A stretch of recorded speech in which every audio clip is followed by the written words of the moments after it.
오늘 이야기는 서울에 사시는 30대 여성분이 보내주신 사연입니다. 과연 어떤 사연일지 이야기로 만나보겠습니다.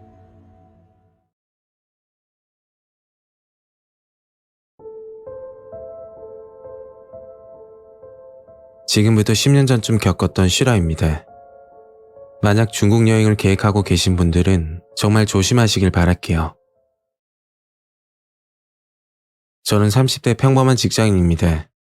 제가 20대 시절 중국에서 정말 무서운 일을 겪게 됐죠. 저는 고등학생 때부터 중국어를 공부하고 중국이란 나라에 관심을 가졌습니다. 최근에는 인식이 정말 안 좋아졌지만 10년 전에는 지금만큼은 아니었죠. 그 당시 저는 중국 연태시에 위치하는 루동대학교로 유학을 가게 됩니다. 중국어 교육 학과가 있어 중국어 강사가 되는 게 목표였어요. 그렇게 중국에서 대학 생활을 하게 됐고 첫 방학을 맞게 됩니다. 학교 방학을 맞아 유학생 친구 수진이와 현지에 사는 중국인 웨이라는 친구, 이렇게 3명이서 2박 3일 여행을 가게 됐죠. 여행지는 중국 산장이었는데 한반도의 수배가 되는 큰 지역입니다. 이곳은 전체적인 평균 소득도 낮은 편이기에 중국 내에서 아주 가난한 지역으로 뽑히죠. 한국으로 따지면 시골스러운 분위기가 풍기는 곳이라고 볼 수 있습니다. 여길 선택했던 이유는 학생 신분에 돈이 없다기보다 사람이 북적한 도시보다는 인적이 드물고 한적한 곳을 찾아 결정하게 된 거죠. 그리고 중국에 온 지 얼마 되지 않아 아무것도 모르는 시절이었어요. 목적지에 도착해 숙소를 잡고 웨이가 운전을 해서 저와 수진이는 편하게 여행을 즐길 수 있었죠. 늦은 밤 여자 3명이서 숙소에서 한잔하고 있는데 갑자기 웨이가 무서운 이야기를 해준다는 겁니다. 그래서 뭐냐고 했더니 신장이란 지역에 대해 설명을 해주더군요. 신장은 지역마다 차이가 있지만 아직까지 전통 문화가 남아있어 사람들이 칼을 차고 다닌다고 했죠. 참고로 이곳 주민과 싸움이 나게 되면 정말 위험하다고 말을 하는 겁니다.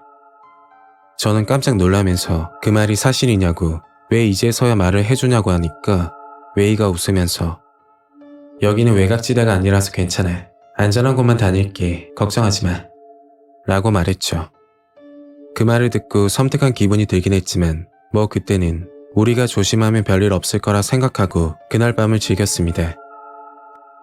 그리고 다음날 저희들은 경치 구경을 하면서 드라이브를 하고 있었죠. 끝없이 펼쳐진 도로와 양쪽으로 산이 둘러싸인 길이었는데 아직도 기억에 생생하게 남아있습니다. 한참 길을 달리다 차에 문제가 있는지 웨이가 차를 세우더라고요. 타이어 펑크가 나버렸어. 라고 하는 겁니다. 저희들은 어쩔 줄 몰라 하고 있으니까 웨이가 자기를 도와달라고 하더군요. 트렁크 안에 임시 타이어가 있는데 그걸 좀 꺼내달라고 했고 수진이와 저는 타이어를 꺼내 웨이에게 건넸습니다.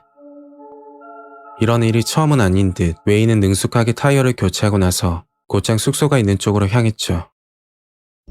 그게 임시 타이어라 계속 쓰진 못하고 빨리 교체를 해야 된다고 하더군요. 그렇게 숙소 근방에서 타이어를 교체할 수 있었고 큰 사고 없이 이 정도로 일이 마무리된 게 천만다행이라고 생각했습니다. 타이어 교체를 하고 웨이가 나오는데 뭔가 불만이 있는 표정이었어요. 이야기를 들으니까 말도 안 되는 수리비를 불러 주인과 다툼이 있었다는 말이었죠. 웨이는 투덜대면서 숙소까지 운전을 했고 사건은 그날 밤에 터지게 되었습니다. 하루 종일 돌아다녔던 탓인지 너무 피곤해서 일찍 자려고 누웠는데 웨이가 말하더라고요. 마지막 밤인데 그냥 잘 거야? 저도 그냥 자기에는 뭔가 아쉽기도 해서 자리에서 일어났고 결국 3명이서 술 파티를 하기로 했습니다. 저는 혼자 숙소에 남아 청소를 하기로 했고 수진이와 웨이는 밖으로 나가 술과 먹을 거리를 사온다고 했죠. 그렇게 청소를 마무리하고 1시간 정도 지났을 때 전화가 한 통 왔습니다. 그건 수진이 전화했는데 웨이가 사고가 나서 지금 병원이라고 울먹이면서 말을 하는 겁니다. 근처에 큰 병원이 없어 신장 지역에서 수도 역할을 하고 있는 우르무치까지 오게 됐다고 했죠. 너무 놀라서 어떻게 된 거냐고 물었더니 마트에서 장을 보고 나와 주차된 차로 걸어가고 있는데 뒤에서 차가 튀어나와 사고가 났다고 합니다. 원래 둘 다 차에 치일 뻔했는데 웨이가 수진이를 밀어 웨이만 다치게 된 거죠. 좀 이상했던 사실은 수진이가 옆에서 봤을 때 자동차 앞부분과 살짝 접촉을 한 것 같아 보였는데 사고를 냈던 운전자가 급하게 내리더니 웨이를 차에 태워 병원으로 향했다고 하더군요. 그리고 병원에서 급히 응급수술을 해야 한다고 했고 웨이 어머니와 통화 후 수술실로 들어갔다고 말했습니다. 수진이와 통화를 끝내고 짐을 싼 뒤 웨이가 있는 병원으로 향했고 제가 도착할 때쯤 친구는 수술을 끝내고 누워 있었습니다. 그날 밤은 그렇게 지나갔고 다음날 아침 웨이 어머니는 담당 의사와 이야기를 나누고 나서 표정이 좋지 않으셨죠. 현재 웨이 상태가 위독하다고 마음의 준비를 하라는 식으로 말을 했다고 합니다. 그 말을 듣고 웨이 어머니는 다른 큰 병원으로 옮겨 치료를 받게 해야겠다고 말했고 저희들은 걱정스러운 마음을 가지고 기숙사로 돌아갔죠. 그 후로 병문안을 갔지만 웨이는 깨어나지 못하는 상태였습니다. 그렇게 2달이 지났을 무렵 기적이 일어났고 웨이는 기적적으로 의식을 찾고 회복을 했죠. 하지만 정말 믿기 힘든 사실을 알게 됩니다.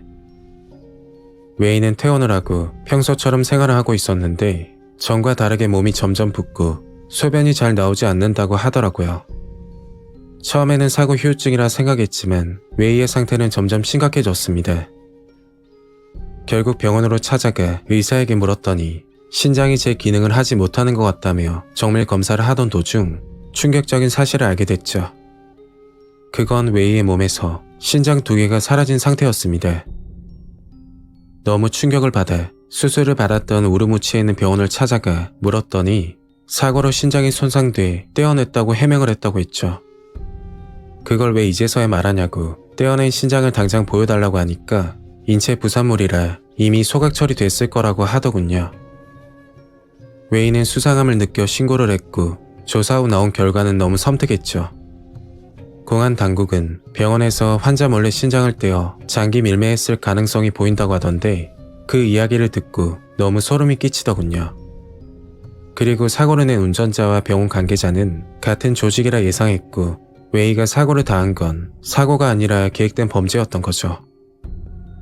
수진이가 기억이 흐려 정확하진 않지만 사고를 냈던 운전자 얼굴이 처음 보는 얼굴이 아닌 것 같다는 생각이 들었다고 해요. 그래서 곰곰이 생각을 해봤는데 저희가 자동차 정비를 하러 들렀던 숙소 근처 타이어 가게 주인과 외모가 비슷한 것 같다고 말했죠. 결국 사고를 낸 운전자는 찾지 못했고 병원은 과실을 인정해 웨이는 신장을 이식받을 수 있도록 도움을 받게 되었습니다. 그 사건이 있고 나서 숙소 근처가 아니면 돌아다니지 않았죠. 그렇게 학교를 졸업하고 한국으로 들어오게 됐고 그제서야 뭔가 안심이 되더군요. 가끔 웨이와 이메일을 주고받는데 현재는 건강하게 잘 지낸다고 합니다. 하지만 너무 무서웠던 경험이라 2번 다시 중국은 가지 못할 것 같네요. 장기 밀매라는 게 영화에만 존재하는 줄 알았는데 실제로 그런 걸 보고 나니 세상이 얼마나 무서운지 다시 한번 깨달았죠. 요즘도 이런 일이 있는지는 알 수 없지만 은밀한 거래를 하는 조직들은 분명 존재하니 정말 조심해야 할 것 같습니다. 오늘 이야기는 여기까지입니다. 구독과 좋아요 잊지 않으셨죠? 다음 영상으로 또 뵐게요. 감사합니다.